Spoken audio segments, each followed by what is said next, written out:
How to add a scrolling effect on Capcut. Hello everyone, welcome to this channel. I'm Emily and I'm here to help you out today. So without any delay, let's get started. So first of all, open up the Capcut application and select the project that we want to add or create a scroll effect on. So as you can see, I've already added the scroll or the rather the project I've already added on here.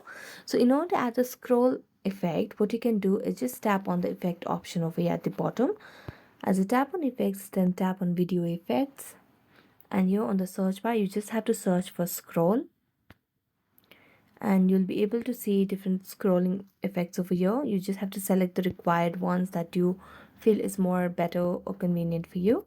So here, as you can see, the scrolling project, I can see these effect. Tap on it and then tap on tick mark, and you can just select the duration of the effect where you want it and how long you would want it. So after you select it, you can just start playing, and there you go. So thank you so much for watching this video. See you next time.